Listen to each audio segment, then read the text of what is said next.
देखिए, अभी मुस्लिम पक्ष को इस केस में अपनी बहस आगे जारी रखनी है।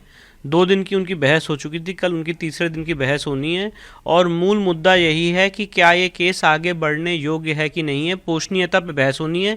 उनका कहना ये है कि ये केस आगे बढ़ने योग्य नहीं है, सीपीसी की धारा 7-11 से बाधित है।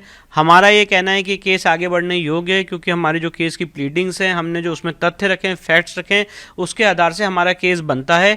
अब वहाँ पे जब शिवलिंग मिल चुका है, उस जगह का धार्मिक स्वरूप एक हिंदू मंदिर का है, पिलर मिले हैं हिंदू मंदिर के, स्वास्तिक के चिन्ह मिले हैं, संस्कृत के श्लोक मिले हैं और आज अब जो हमें वजू खाने के अंदर हमारे ईश्वर आराध्य के दर्शन हुए हैं, इसके बाद उस जगह का धार्मिक स्वरूप कोई भी एक मस्जिद का नहीं कह सकता है। मस्जिद की वेस्टर्न वॉल चीख चीख के बोल रही है कि ये जगह हिंदू मंदिर की है। इसलिए हमारा कहना यह है कि हमारी जो पिटिशन है, हमारी जो मांग है कि यहाँ पे पूजा का अधिकार हमें दिया जाए, वो मांग पोषणीय है, वो योग्य है, वो लीगली वैलिड है और इसीलिए मुस्लिम समाज के लोगों को ये चाहिए कि इस केस के मेरिट्स पे बात करें। वो लगातार बात करते जा रहे हैं, कह रहे हैं कि 56 पैरा है उनका, तो वो क्या कर रहे हैं इसको? देखिए, अभी तो उन्होंने हमारे केस की प्लीडिंग्स को पढ़ा है और उसको प्लीडिंग्स को पढ़ते पढ़ते केस में अपनी बहस वो रख रहे हैं। एक वकील होने के नाते मेरा ये दायित्व बनता है कि मैं दूसरे, और हमें प्रोफेशनल एडवोकेसी में सबसे पहली चीज़ ये सिखाई जाती है कि कभी दूसरे के तथ्य के ऊपर कोई ठहास ना करे, कोई मजाक ना उड़ाए।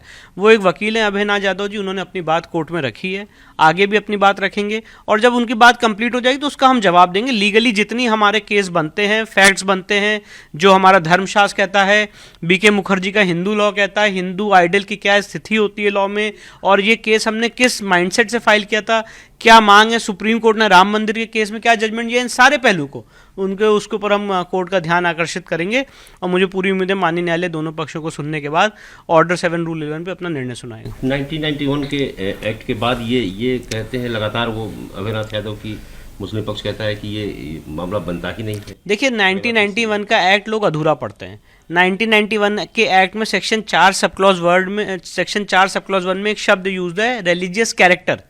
जैसे फॉर एग्जाम्पल, अगर कोई जगह ये एक हम होटल में बैठे हैं और कोई कहे कि इसका एक स्वरूप एक न्यूज़ चैनल का है, तो उसके लिए क्या प्रक्रिया होगी? हम ये एग्जामिन करेंगे कि यहाँ पे न्यूज़ चैनल के लिए स्टूडियोज़ वगैरह लगे हुए हैं कि नहीं लगे हुए, या होटल के क्या है।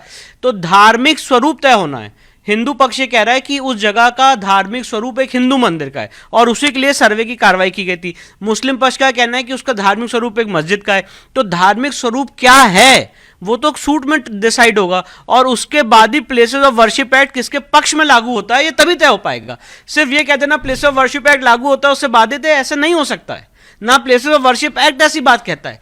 आपको धार्मिक स्वरूप जो सेक्शन 4 सब क्लॉज 1 में वर्ड यूज्ड है उसको आपको इंटरप्रेट करना पड़ेगा, उसको एग्जामिन करना पड़ेगा और उसके बाद ही केस डिसाइड हो सकता है। ये मुस्लिम पक्ष 2-3 बार बहस कर चुका, अब आज कल भी बहस करेगा जी। क्या वो बता रहे हैं, किस बात को वो? देखिए, अभी तक तो उन्होंने केस की जो हमारे पैराज हैं, हमारी जो प्लीडिंग्स हैं, उन्होंने वो सारी बातें कोर्ट के सामने रखी। उनका कहना ये है कि हमने विजिबल इनविजिबल डेटीज क्यों लिखा और वहाँ पे सर हमने खसरा नंबर 9130 क्यों लिखा, दीन मोहम्मद के जजमेंट पे रिलाई कर रहे हैं, जिसके ऊपर हर एक चीज़ पे हमारा, जैसे मैंने आपको बताया, बीके मुखर्जी का हिंदू लॉ है जिसमें विजिबल इनविजिबल डेटीज डिफाइंड है।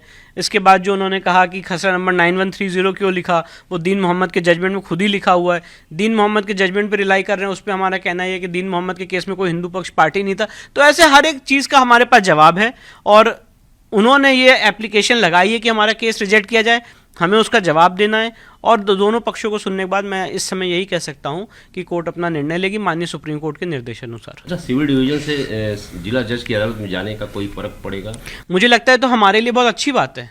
जो एक स्टेज थी सीपीसी की वो हम ऑलरेडी क्रॉस कर चुके हैं। आज अगर सिविल जज साहब के सामने मुकदमा होता और उनसे जो भी आदेश होता तो उसके अगेंस्ट उसके अगेंस्ट डिस्ट्रिक्ट जज के यहाँ जाते, फिर हाई कोर्ट जाते, फिर सुप्रीम कोर्ट जाते। तो एक चरण जो था वो हमने ऑलरेडी उसको पार कर लिया माननीय सुप्रीम कोर्ट के निर्देशानुसार। तो मुझे लगता है ये हमारे लिए अच्छी बात है और सबके लिए अच्छी बात है, क्योंकि समाज के सारे लोग चाहते हैं कि इस केस का फास्ट ट्रैक ट्रायल हो और जो भी बात है लोगों के सामने आए। अच्छा, इस बीच जब 1 महीना छुट्टी हुई तो उसमें कई लोगों ने पिटीशन डाला कि हमें पूजा का अधिकार दिया जाए, हमें उसका वो करने दे। तो जब ये एग्जिस्ट करने पर अभी बहस चल रही है मुकदमे को, तो कैसे वो उसमें वो डाल रहे हैं लोग? देखिए अब मैं किसी को ये तो नहीं कह सकता कि कोर्ट तो एक ऐसी ओपन प्लेटफॉर्म है जहाँ पे हर आदमी आके पिटिशन डाल सकता है, अपनी बात रख सकता है। अल्टीमेटली निर्णय कोर्ट को लेना है। एक बहुत अच्छी कहावत है कि हम लोगों के हाथ में मांग करने का अधिकार होता है, पर अल्टीमेटली ऑर्डर पास करने का अधिकार कोर्ट के हाथ में होता है। तो ये तो माननीय न्यायालय को तय करना है कि उन पिटिशन पे वो क्या ऑर्डर करेंगे क्या नहीं करेंगे। पर हाँ, मैं बात कहना चाहता हूँ, लोगों की जनभावनाएं हैं और उस जनभावनाओं का मुझे लगता है हम लोग भी सम्मान करते हैं और सारे लोग सम्मान करेंगे, और साथ ही साथ जुडिशियल प्रोसेस का भी हम सम्मान करते हैं। तो इसलिए उम्मीद यही है कि हमारी बात सुनी जाएगी माननीय न्यायालय में, हम अपने पक्ष रखेंगे और उसके बाद माननीय न्यायालय जो भी आदेश पारित करेगा उसको हम एग्जामिन करेंगे।